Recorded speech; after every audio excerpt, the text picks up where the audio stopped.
De la dictadura a la democracia, un sistema conceptual para la liberación. Por Jane Sharp. Traducción al español por Caridad Inda. La institución Albert Einstein.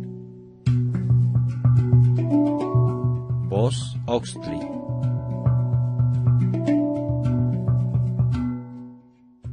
Capítulo 9. Desintegrando la dictadura.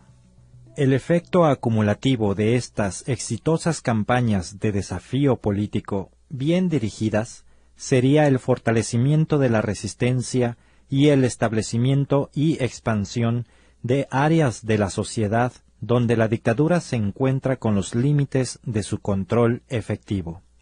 Estas campañas también proporcionan una importante experiencia en cómo negar la cooperación a la dictadura y cómo manifestar un desafío político. Esta experiencia será de gran ayuda cuando llegue el momento de una no cooperación y un desafío masivos. Tal como se discutió en el capítulo 3, la obediencia, la cooperación y la sumisión son esenciales para que un dictador sea poderoso. Sin acceso a las fuentes de poder político, el poder del dictador se debilita y finalmente se esfuma. El retiro del respaldo es, por lo tanto, la principal acción que se requiere para desintegrar la dictadura. Sería útil repasar cómo se pueden afectar las fuentes del poder mediante el desafío político. Los actos simbólicos de repudio y desafío se encuentran entre los medios disponibles para minar la moral del régimen y su autoridad política, es decir, su legitimidad. Mientras mayor sea la autoridad de un gobierno, mayor y más confiables serán la obediencia y cooperación que recibirá. La desaprobación moral necesita ser expresada mediante acciones para que la dictadura perciba que es una amenaza seria a su existencia. Es necesario retirarle la cooperación y la obediencia para negarle al régimen el acceso a las otras fuentes de poder. La fuente de poder segunda en importancia son los recursos humanos, la cantidad e importancia de las personas y grupos que obedezcan o ayuden a los gobernantes y que cooperen con ellos. Si grandes sectores de la población practican la no cooperación, el régimen realmente se verá en un serio problema. Por ejemplo, si los funcionarios gubernamentales ya no funcionan con su normal eficiencia, o inclusive se quedan en casa, el aparato administrativo será gravemente afectado.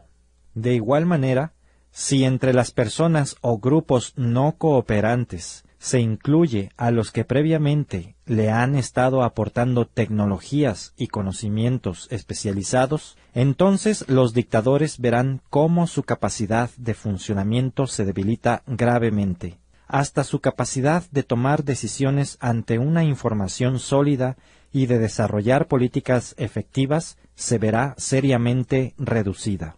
Si las influencias psicológicas e ideológicas, llamadas factores intangibles, que por lo general inducen a las personas a obedecer y a ayudar a los gobernantes, se debilitan o revierten, la población se inclinará más a desobedecer y no cooperar. El acceso de los dictadores a los recursos materiales también afecta directamente su poder. Con el control de los recursos financieros del sistema económico, la propiedad, los recursos naturales, el transporte y los medios de comunicación en manos de los verdaderos opositores del régimen o de otros en potencia, otro recurso de poder importantísimo se les ha vuelto vulnerable o se les ha negado. Las huelgas, el boicot y la creciente autonomía en algunos sectores de la economía, las comunicaciones y el transporte debilitarán al régimen. Como ya se discutió anteriormente, la capacidad del dictador para amenazar o aplicar sanciones, castigos contra los sectores no cooperantes, desobedientes o ingobernables de la población es una fuente central del poder de los dictadores. Esta puede debilitarse en 2 días. En primer lugar, si la población está preparada, como en la guerra, para arriesgarse a serias consecuencias como precio del desafío, la efectividad de las sanciones aplicables se verá drásticamente disminuida, es decir, la represión de los dictadores no logrará el sometimiento deseado. En segundo lugar, si la policía y hasta las mismas fuerzas militares se manifiestan descontentas, puede ser que individualmente o en grupo evadan o francamente desacaten las órdenes de arrestar, golpear o disparar contra los de la resistencia. Si los dictadores ya no pueden confiar en la policía y las fuerzas militares, la dictadura está seriamente amenazada. En síntesis, el éxito contra una dictadura bien afianzada exige que la no cooperación y el desafío le reduzcan y le quiten al régimen las fuentes de poder. Sin la constante reposición de los recursos de poder necesarios, la dictadura se debilitará y, finalmente, se desintegrará. Una planificación estratégica competente del desafío político contra las dictaduras, por consiguiente, necesita tener como objetivo las más importantes fuentes de poder de los dictadores. La escalada de la libertad. En combinación con el desafío político, durante la etapa de la resistencia selectiva, el crecimiento de las instituciones autónomas, sociales, económicas, culturales y políticas, expande progresivamente el espacio democrático de la sociedad y contrae el control de la dictadura. A medida que las instituciones civiles de la sociedad se fortalecen en relación con la dictadura, entonces, sin importar lo que quieran los dictadores, la población está construyendo de manera creciente una sociedad independiente fuera del control de aquella. Si la dictadura va a intervenir para frenar este aumento de la libertad, cuando lo haga, se puede aplicar la lucha no violenta en defensa de este espacio recientemente ganado, y la dictadura se verá confrontada por otro frente más en la lucha. Con el tiempo, esta combinación de resistencia y construcción de instituciones puede conducir a una libertad de facto. El derrumbamiento de la dictadura y la instauración formal de un sistema democrático se hará innegable, porque se habrán alterado fundamentalmente las relaciones de poder dentro de la sociedad. La Polonia de los 60s y los 80s constituye un claro ejemplo de cómo la sociedad rescata progresivamente sus instituciones y funciones por medio de la resistencia. La Iglesia católica había sido perseguida, pero jamás puesta bajo el absoluto control comunista. En 1976, ciertos intelectuales y obreros formaron pequeños grupos tales como los COR, Comités de Defensa de los Trabajadores, para impulsar sus ideas políticas. La organización del sindicato de Solidaridad, con el poder que tuvo de organizar huelgas muy efectivas, obligó a su legislación en 1980. Campesinos, estudiantes y muchos otros grupos también formaron sus propias organizaciones independientes. Cuando los comunistas se dieron cuenta que estos grupos habían cambiado las realidades del poder, Solidaridad fue proscrita de nuevo y los comunistas recurrieron al régimen militar. Inclusive bajo la ley marcial, con numerosos encarcelamientos y recia persecución, las nuevas instituciones independientes de la sociedad continuaron funcionando. Por ejemplo, docenas de periódicos y revistas ilegales siguieron publicándose. Casas editoriales ilegales publicaban anualmente cientos de libros, mientras que los más conocidos escritores polacos boicoteaban las editoriales del gobierno y sus publicaciones. Actividades similares continuaban en otros sectores de la sociedad. Bajo el régimen militar de Jaruzelski, el gobierno militar comunista alguna vez fue descrito como rebotando de un extremo a otro en la cresta de la sociedad. Los oficiales todavía ocupaban las oficinas y los edificios del gobierno. El régimen todavía podía golpear a la sociedad con castigos, arrestos, encarcelamientos, la ocupación de las imprentas y acciones por el estilo. Desde ese punto de vista, era sólo cuestión de tiempo el que la sociedad acabara de echar abajo al régimen por completo. Aun cuando una dictadura esté todavía ocupando posiciones gubernamentales, a veces es posible organizar un gobierno democrático paralelo. Este funcionaría de manera creciente como un gobierno rival al cual la población y las instituciones de la sociedad le prestarían lealtad, obediencia y cooperación. En consecuencia, a la dictadura se le negarían estas características del gobierno. Eventualmente, el gobierno democrático paralelo podría llegar a reemplazar plenamente al régimen dictatorial como parte de la transición a un sistema democrático. A su debido tiempo, entonces, se adoptaría una constitución y se celebrarían elecciones como parte de la transición. Desintegrando la dictadura. Mientras se lleva a cabo la transformación institucional de la sociedad, el movimiento de desafío y no cooperación puede ir en escalada. Los estrategas de las fuerzas democráticas pueden moverse más allá de la resistencia selectiva y lanzar el desafío masivo.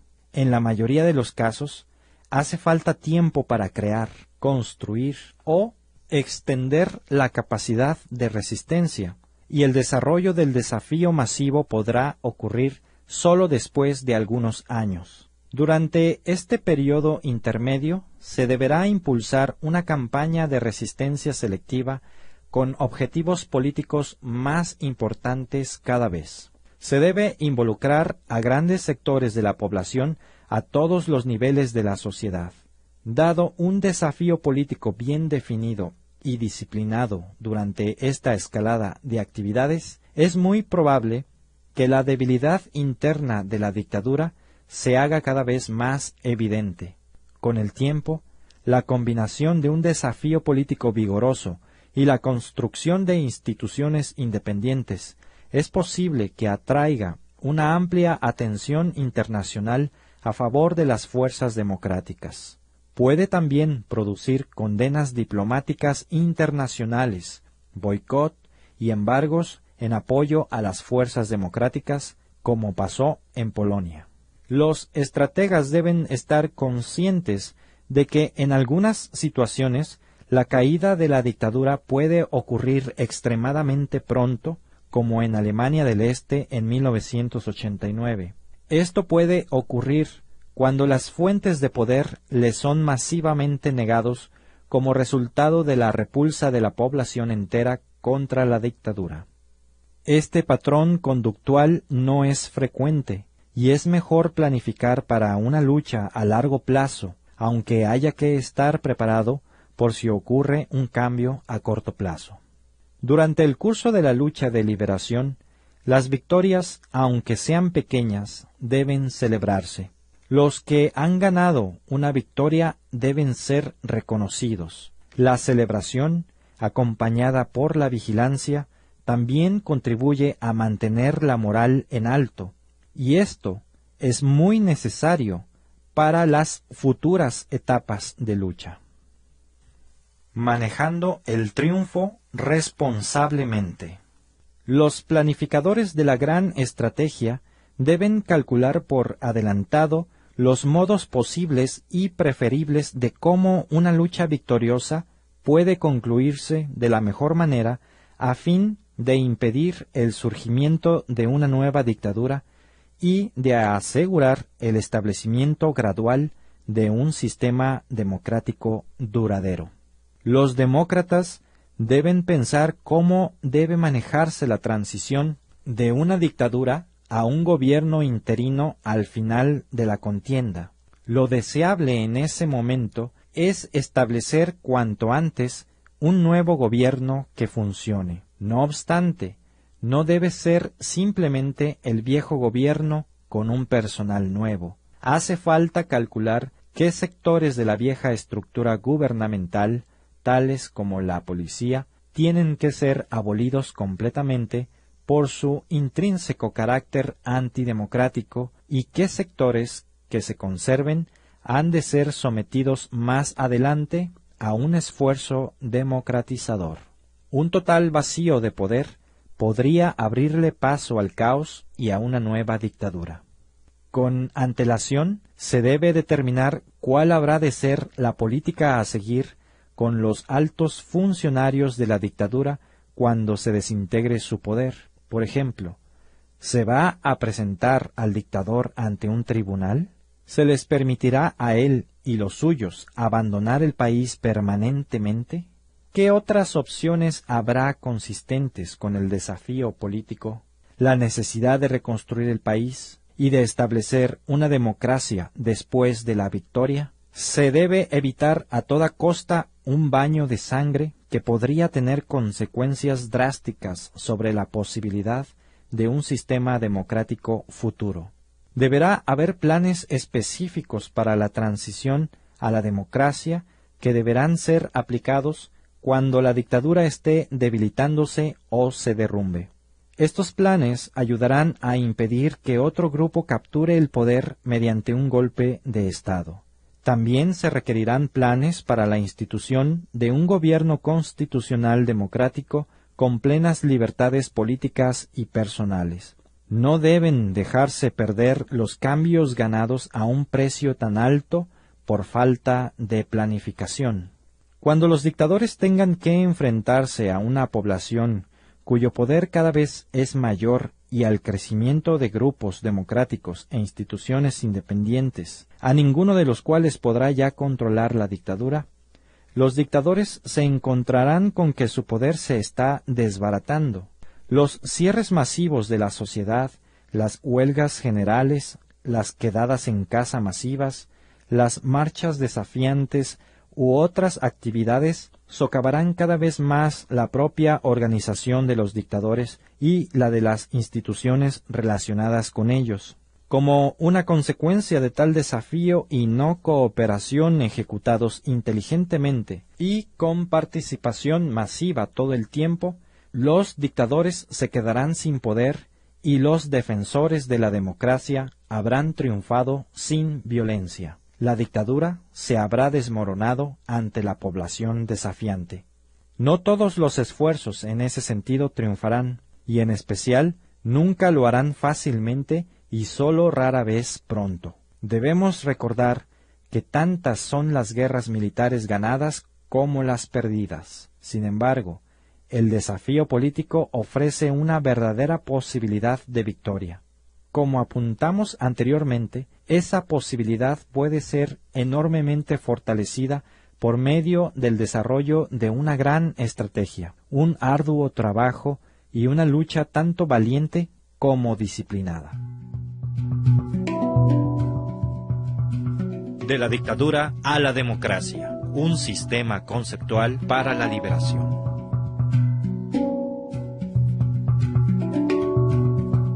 La misión del Instituto Albert Einstein es promover a nivel mundial el estudio y uso estratégico de la acción no violenta en casos de conflicto.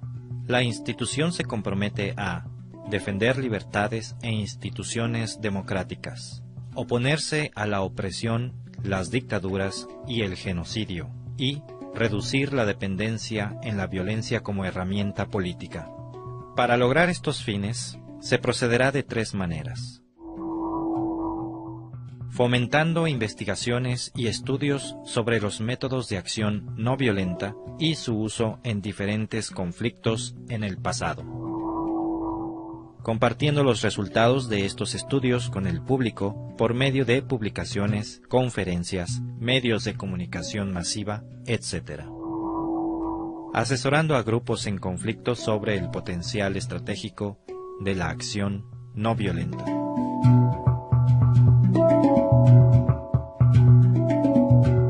De la dictadura a la democracia, un sistema conceptual para la liberación.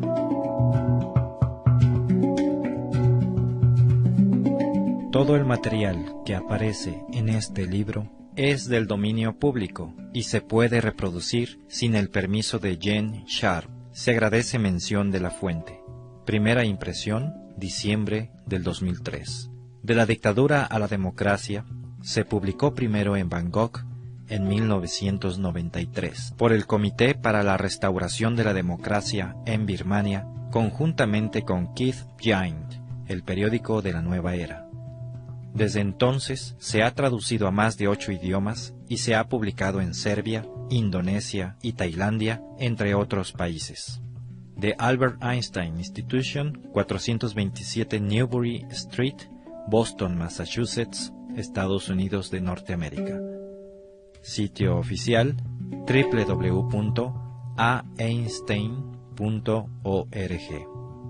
ISBN 1-880813-130.